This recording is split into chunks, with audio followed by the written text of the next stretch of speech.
Get on over to her.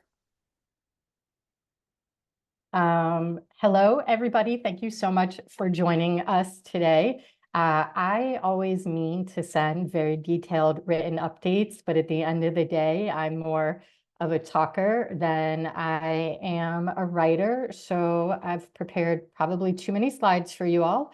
And I'm going to run you through what Vote America will be up to for the next 83 days. So first, most of you know me, so a very brief bio on me. Two things that I think are objectively interesting. I've registered over 7 million people to vote, which is kind of a crazy number. And this is my 7th rodeo. This is my 7th presidential election, which is too many presidential elections. I've been doing this in a pretty serious way since 2004. Which means I have been mobilizing voters since before we used the internet to reach voters. And a lot has changed, but I do think that after 20 years, this is my 20th year of doing this work, that I've probably learned a thing or two about increasing turnout. I'm going to start with some really basic stuff, which is that there are actually 3 elements that we need to get people to the polls. First, we need candidates to bring the enthusiasm. Like, there's nothing that the rest of us can do if we don't have some top of ticket excitement. The second thing is we need advocacy groups to actually endorse. And then the third part, which is where Vote America and other groups like us come in, we need the mobilization groups to handle the brass tacks of actually getting people to turn out to vote. And when we have all in place, and I do think we have all 3 in place this year, that's when you see record high turnout. Okay, so a few things haven't changed for Vote America this year. The most important one is that we remain goal-oriented but tactic agnostic. And we adopt and abandon tactics based on how well they work. And what that means is our goal has always been to increase turnout.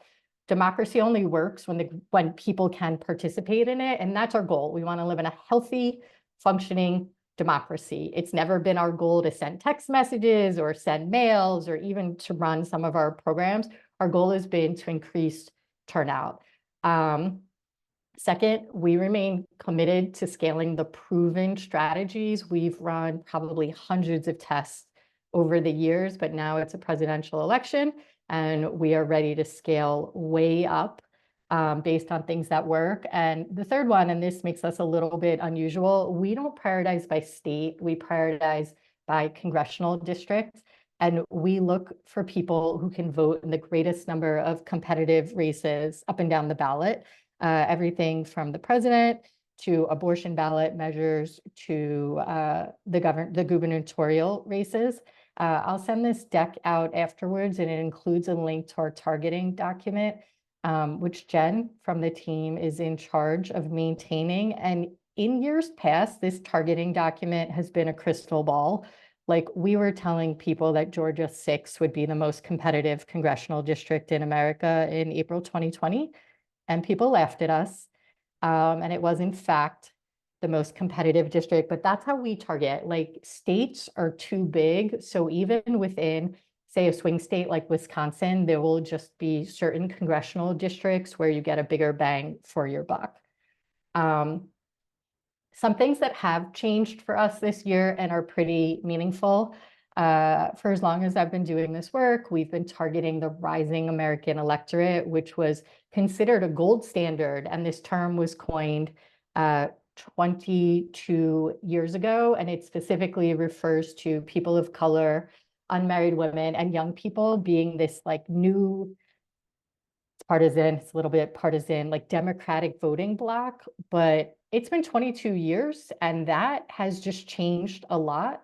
It's really incorrect to treat like all young people as a monolithic group, to treat all people of color as a monolithic group. It's also just incredibly outdated. Like, the professors who first coined this term are telling people not to use this anymore. So what we use instead is population density for targeting is a little bit nerdy, but it's so interesting. As population density increases, so do liberal values.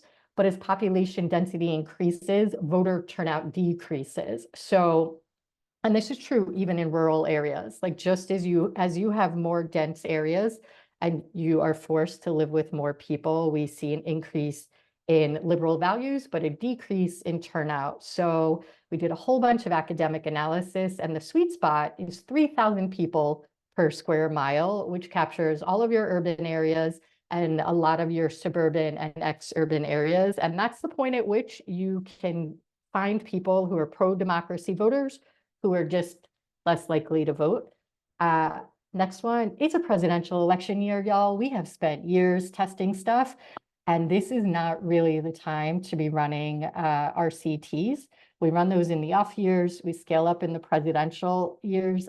People who are talking to you about RCTs this year are missing the fact that you can't really run a randomized controlled trial in a competitive state in a presidential election year because there's no control group. Everyone and their mother is talking to your control. And also, we are not going to intentionally underfund programs that we know work during a presidential year. This next one, potentially upsetting. Oh, by the way, some of these slides might upset people, but that's okay. Data is our friend. We will not be investing any money in any tactics that produce less than a 1-point boost in turnout. Those unsolicited text messages that we used to send, we sent 110 million of them in 2020. They don't work anymore.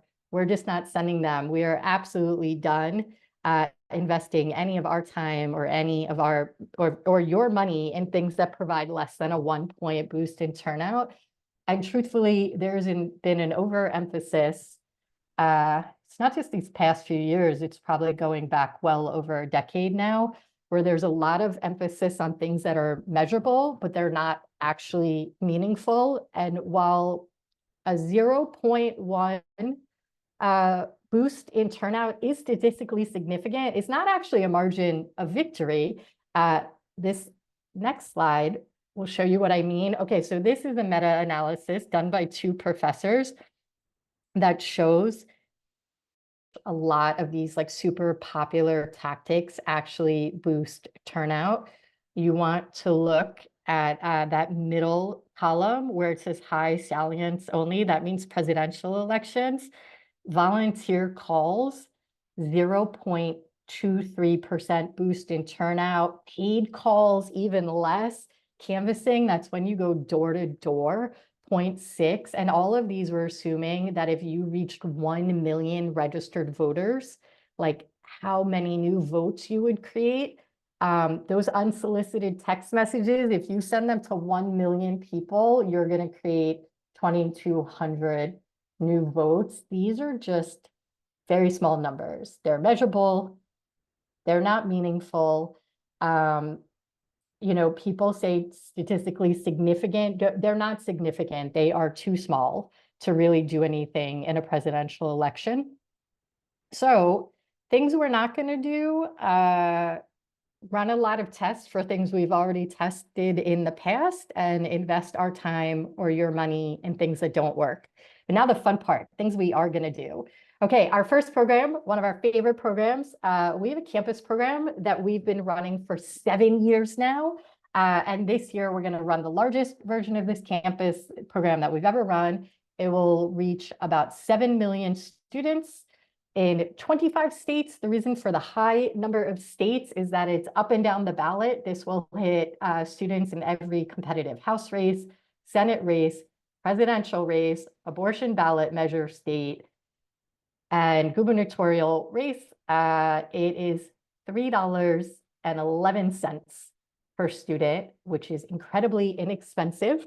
And it will increase turnout anywhere from 2 to 8 points. And we are basing this on the many years of analysis that we have done on this program. So just a little bit for you guys, even though you may already know, like, why do we focus on college students? Because Gen Z is on campus, like almost 40% of like these very young voters are on campus. right now, and that means they're relatively easy to reach. And then of just all the students like enrolled right now on campus, we're looking at almost 19 million people who go to college right now, and they are diverse, and they are like almost 50% people of color. This means that they are actually more diverse than the population at large. How the program works: it is not a field program. I cannot emphasize this enough. Campuses own marketing channels. Like any marketing channel you can think of off campus exists on campus. So they have radio, they have print media, they have digital ads, they have transit ads, and the campuses themselves own this media. So we buy it all.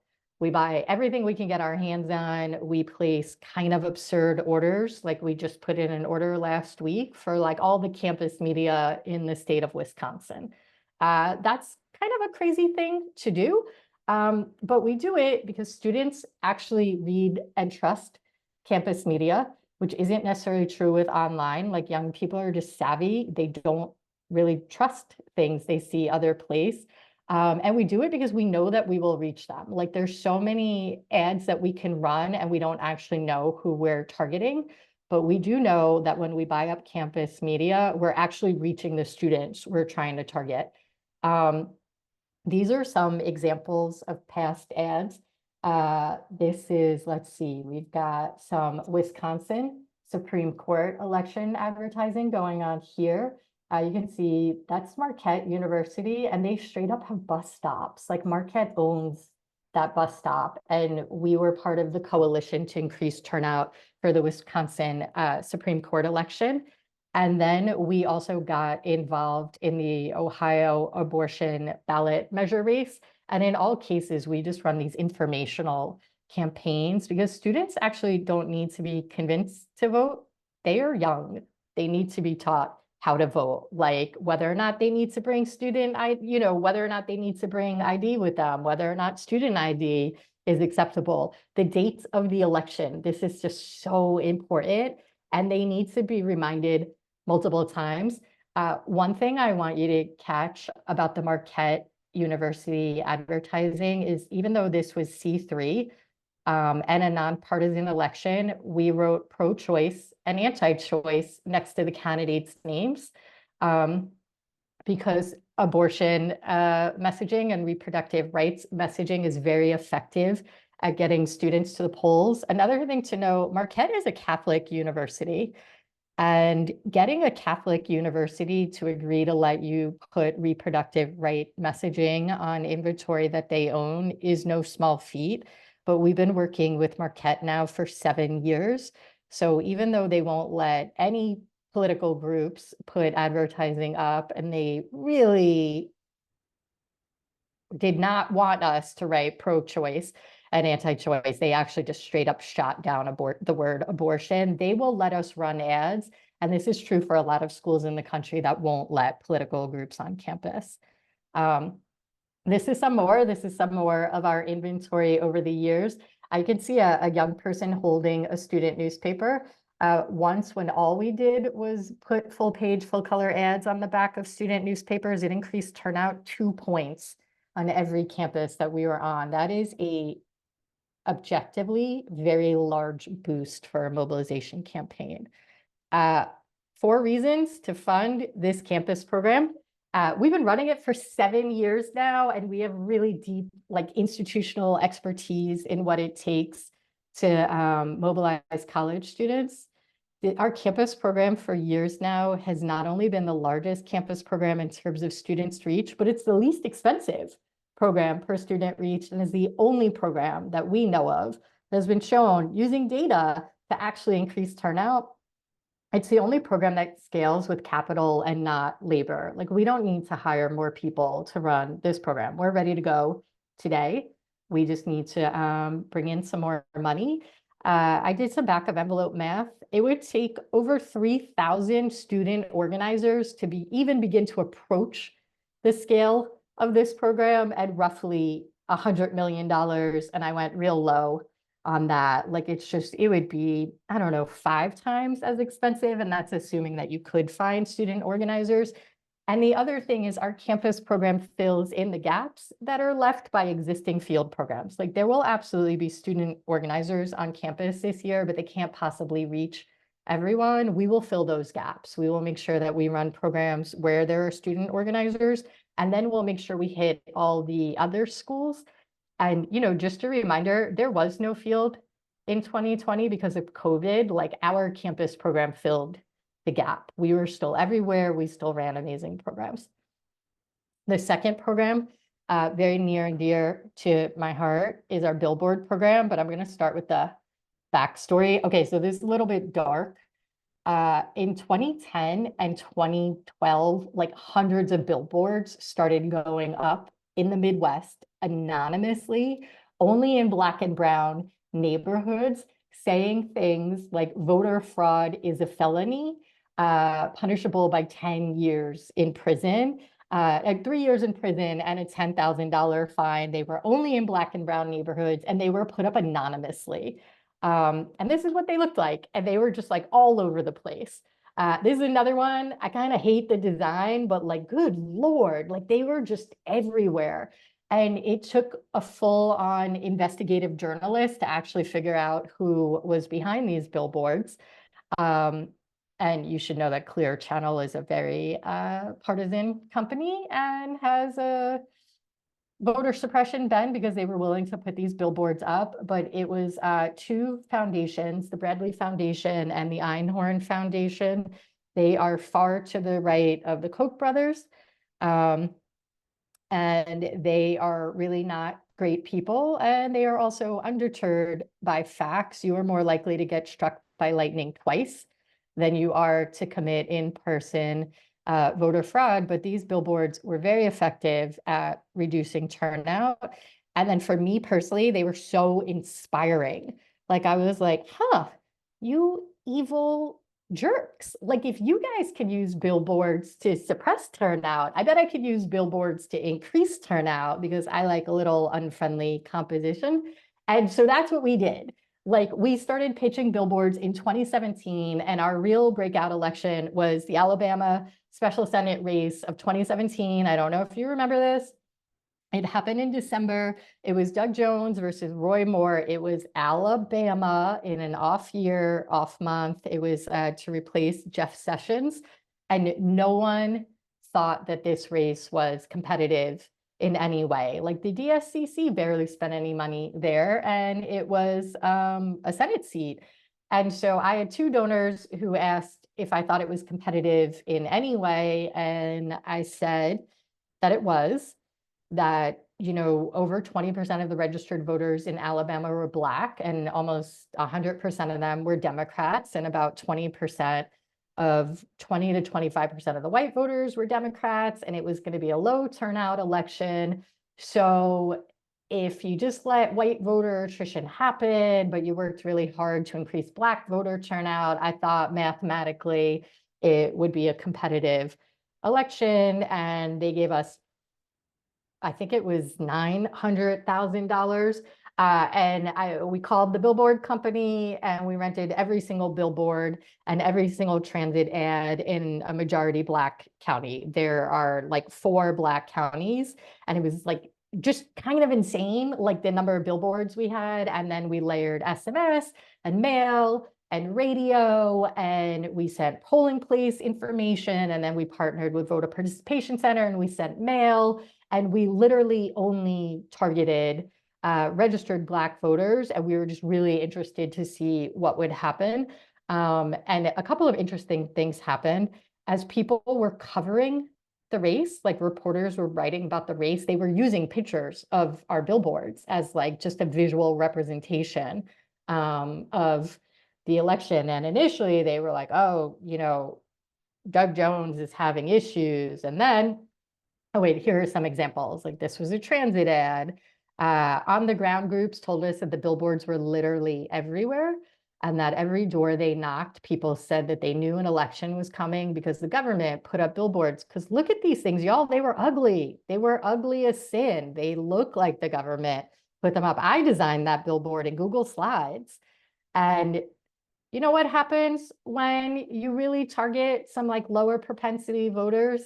in an off-year, off-cycle election in a nonpartisan way.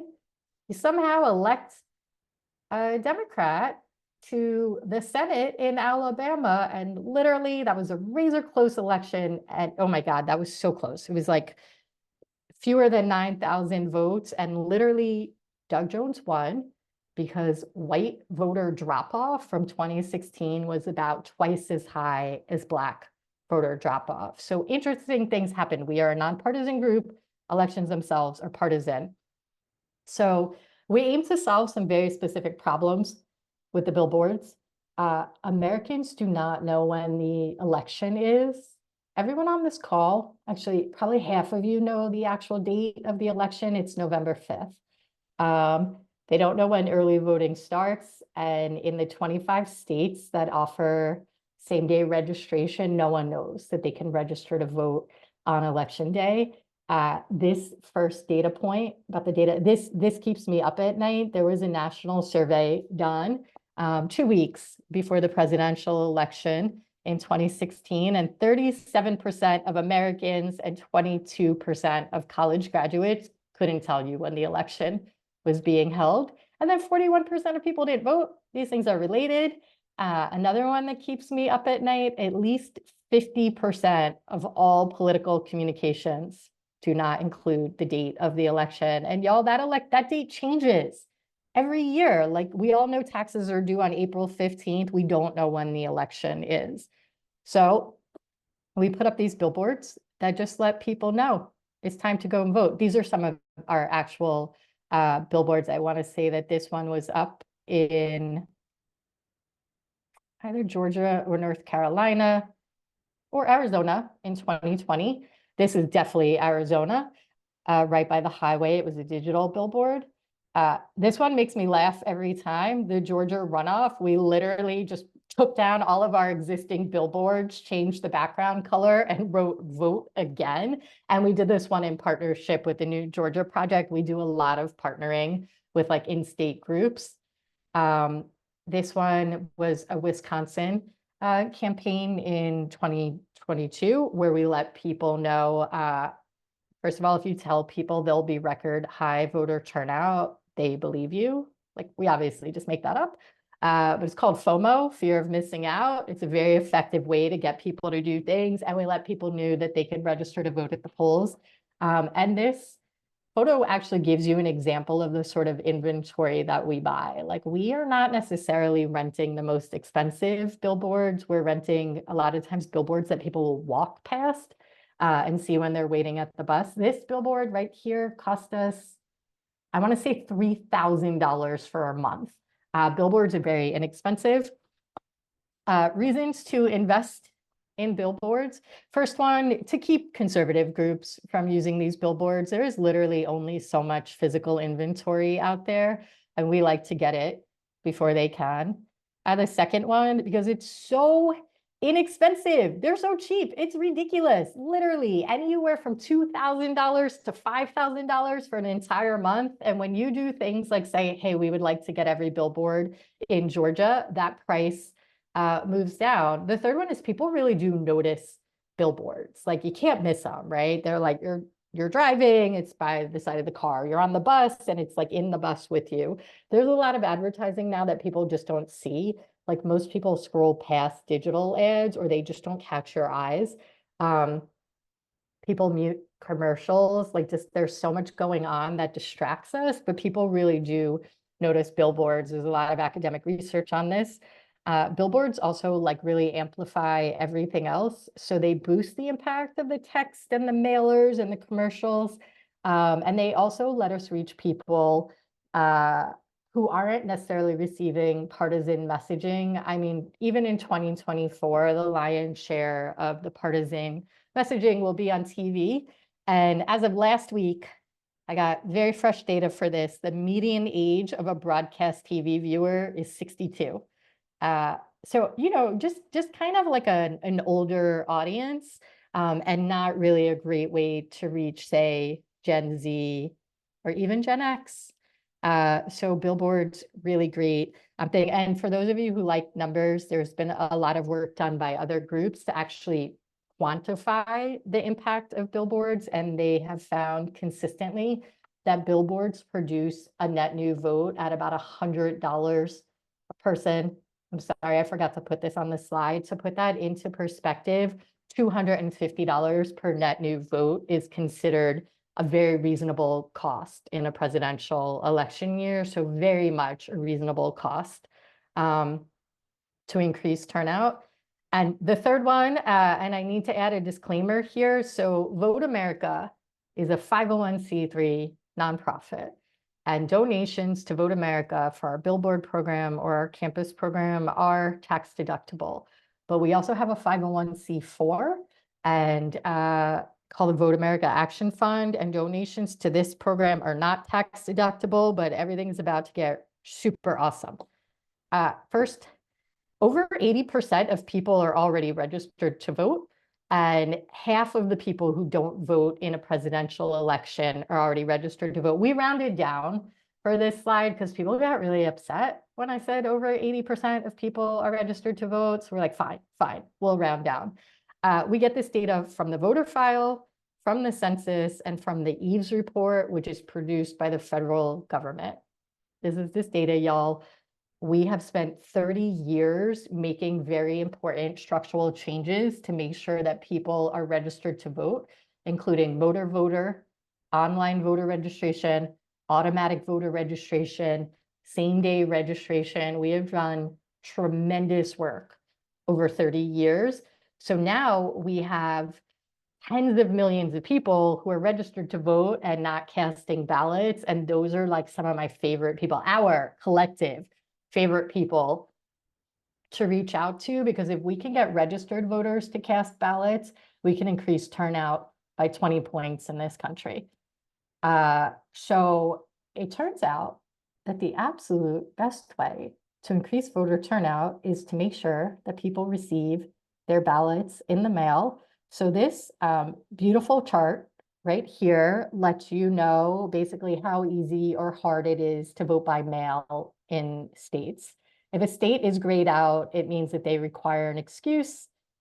Kind of irritating that you still need an excuse in 2024. But if you look at the yellow states, those are states that have permanent absentee voting, which means that you sign yourself up once and you receive your ballots in the mail in perpetuity. And look at those states. Look at what we have at play here. We've got Montana, you got a senatorial race here. We got Michigan, which I think is considered hyper-competitive right now. We've got Arizona, definitely competitive. We've got Virginia, always causing us headaches. We have a lot of like very interesting states here where you can sign people up to vote by mail and they'll get their ballots in perpetuity. Why is this interesting? I think I warned you all that this was going to be super nerdy before I started. Okay, so this slide shows the difference in turnout. In the universal vote by mail states, there are 8 and DC, where everyone receives their ballots in the mail, and then the battleground states. This is in 2020, where partisan groups, and we define battleground as where partisan groups spent at least $100 million on broadcast TV. Turnout is higher in the universal vote by mail states than it is in the battleground states, because no amount of partisan spending will increase turnout as much as simply getting your ballot in the mail. Like, I live in California. There's no reason that we vote at a higher rate than people in Wisconsin. No, people spend $6 to mobilize this state, other than we all receive our ballots in the mail and we just need to return them. But I was like, you know what? There's a problem with this slide, which is that the universal vote by mail states want you to vote, and the hyper competitive states have a lot of voter suppression. So we did an apples to apples comparison, and we looked at states that actually had permanent absentee voting, and we divided their registered voters into 2 cohorts: people who had signed up to receive their ballots in the mail, PAV, permanent absentee voting, versus people who vote at the polls. That is a 30-point boost in turnout just from getting your ballot in the mail. We looked at Arizona in 2 different elections, the 2020 and the 2022. And then, because we know entirely too many smart people They were like, no, there's other reasons. You got self-selection bias. There has to be something accounting for that huge boost. It can't just be receiving their ballot in the mail. So Professor Scott Minkoff did a multivariate regression analysis controlling for every possible factor: gender, income, whether or not your name is Dave, your voter propensity score, like where you live, literally controlling for everything. And we saw a 13.5 point boost in turnout in Montana and a 12.9, let's just round to 13, a 13-point boost in both states just caused by receiving your ballot in the mail. Most of you on this call probably aren't quite as nerdy as the people who work at VoteAmerica, but we set our threshold at 1 point. People spend, not exaggerating this, hundreds of millions of dollars on tactics that produce 1 point. This is 13 points. I would give you one of my kidneys to make this happen nationwide. Sadly, can't make this happen nationwide, but we can make it happen in a bunch of important states that aren't just important this year, but are important moving forward. Reasons to fund this program: 86% of people are registered to vote. And if we can get those registered voters to cast ballots, we'll see a 20-point boost in turnout. There's nothing that you can do that will increase turnout as much as making sure people receive their ballots in the mail. It's 13 points. That's bananas. This is also a program that's not ephemeral, meaning that I love all of our programs, but the other ones, we need to raise the money, spend the money, raise the money, spend the money. This program will continue to have effects after we run it, because we'll feel the impact in the midterm elections and the local elections. Another reason to fund this program, and again, it is a 501c4 program, is that we will be targeting Democrats with this program and people who are likely to vote for Democrats. And you're not concerned about a tax deduction. And I just want you guys to know that this is like in the pretty much 20 years that I've been doing this work, I have really only run C3 programs because a rising tide does in fact lift all boats. But it turns out that you could hit a point where you would like to target members of a specific political party. And that is when you form a C4 organization and you target just Democrats. So guys, there are 83 days left until the election, which is not a ton of days. It's really not. But it's not 7 days. So 83 days to get a lot of work done. The VoteAmerica team, we know what we're doing.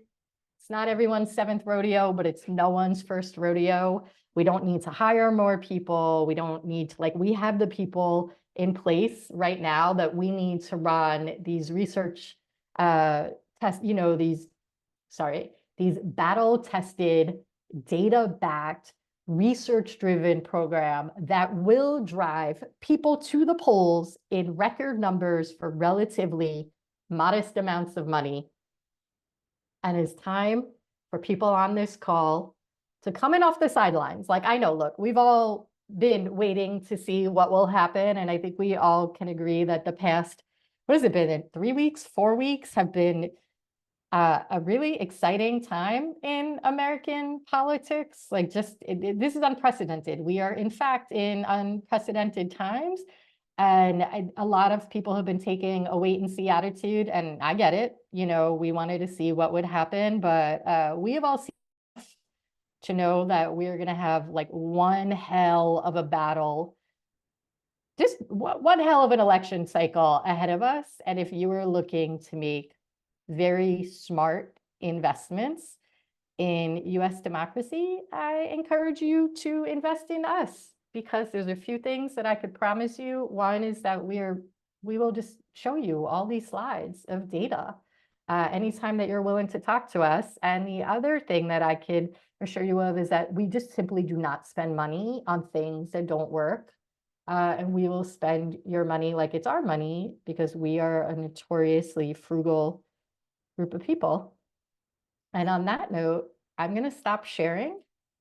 because I don't like just looking at my own face for a very long time. And we will take questions. Let's throw questions in the chat. I think that's the easiest way to. And thank you all so much for joining. My team doesn't necessarily want to listen to me talk all day, so it's nice to be able to talk about this stuff with other people. But ask me anything. Harder questions are better.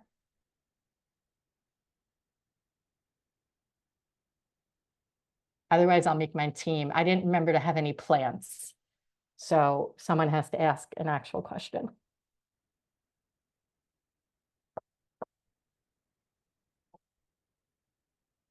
Oh, Ken, that is a good question. So it takes time to actually get to the full boost in the full 13-point boost in turnout. But this year we expect to see about a 3-point boost with the people that are like newly signed up for vote by mail. And we base that on our friends at Voter Participation Center have actually done a bunch of research around that tactic. It's like cumulative, it will like add up every cycle. I wish I could be like, we're going to get 13 points in year 1, but like within a few years, we'll be there. Thank you. That was a really good question.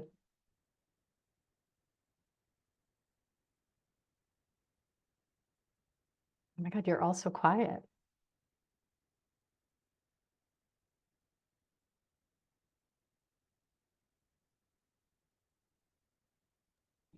We can also give people the power to unmute if oh yeah, no, if you guys want to unmute and I'll talk once, that's fine. Yeah, I can give folks the power to unmute now. Wait, this is a good one. How do we know who signed up for vote by mail? So most states have this, like the states with permanent absentee voting, actually on the voter file record who is signed up because they need to know who to mail the ballots to. And we pay a lot of money every year to get access to the voter file. There are some states that like won't share that data with us. So what we do is a bit of a process. I'm so glad that Jen, our data engineer, is on the call. We do a bit of a process of elimination. We look for mid-propensity voters in those states because if they were signed up to vote by mail, they would be high propensity voters. Because no one, the government does not give us any money. Every so often we get to deal with a very angry government official who would like us to not exist because we create so much work for them, because we increase turnout. That's a good one. Okay, so there's a question about the texting data as being less effective than it used to be. You know what? I have to say, I still like sending postcards. I know not everyone likes the postcards. I would just say that like the best postcard programs I've seen aren't just encouraging people to vote. They're like encouraging people to sign up to vote by mail. Like you just need something more than sending people, a postcard. There is one. Do I know which of the major battleground states will allow people to sign up for mailed out ballots online? I think almost all of them at this point. I'm sorry, I have all this data always, but I don't have it right now. I don't have it directly in front of me. The nice thing about it being 2024 is states have really adopted online systems. And with vote by mail, it's people who are already registered to vote. So it's actually almost all of them. So when we do programs, like we'll send people postcards, but not sending them to us, sending them directly to the state.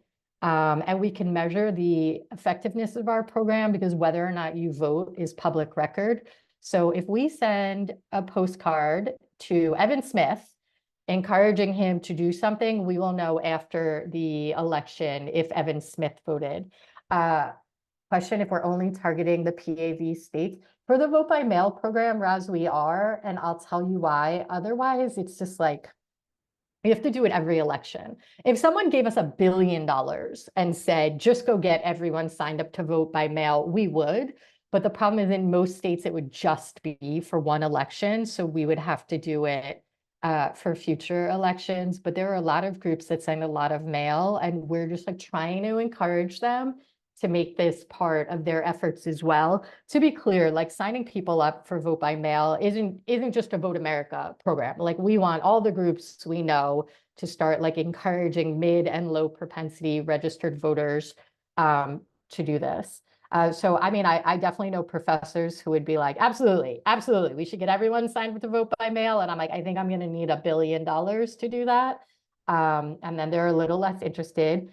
There's one question if we only try to get Democrats to vote or everyone. Everyone. We actually just try to get low propensity voters or mid propensity voters to cast ballots. But when we run C4 programs, which we haven't done much of in the past, we are actually going to be targeting Democrats for that one. And to be honest, it's because we had so much donor interest in programs that only target Democrats. But we really do believe a rising tide lifts all boats. And if everyone voted, we would have a much stronger democracy than we have right now. I believe we have 6 more minutes.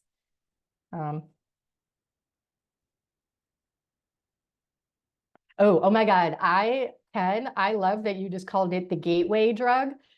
So some of our absolute best friends are on the call. It's the National Vote at Home Society, and they exist to encourage states to pass like first permanent absentee voting, which they call single sign up, and then to move states to universal vote by mail with the ultimate goal of being everyone in America gets their ballot in the mail.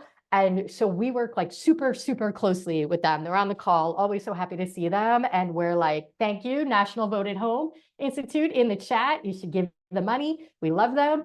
And they pass the laws, and then we do the mobilization. And then once this election is over, we're just going to be like, how can we help you pass these laws? Because like, I think if you gave me one wish, it would be compulsory voting.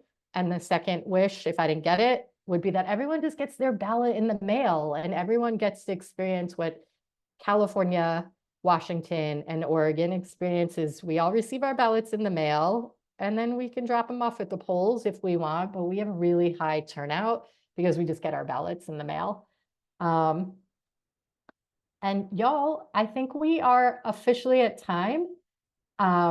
Thank you so much for joining me on a Tuesday night to let me nerd out about voting. I'm Deborah at voteamerica.org.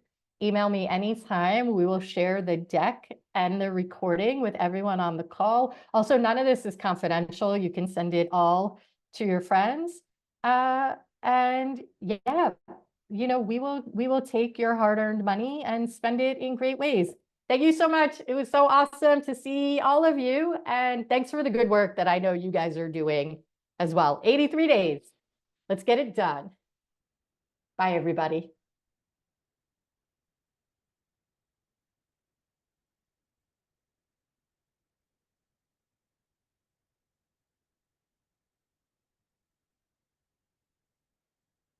If people keep hanging out, you'll eventually just hear the Vote America team talking to each other.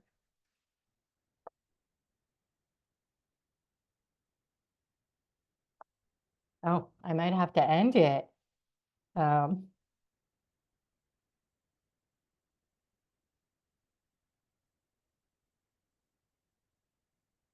Okay, y'all, I'm going to end this Zoom and then we can hop on a team one. Bye, everybody.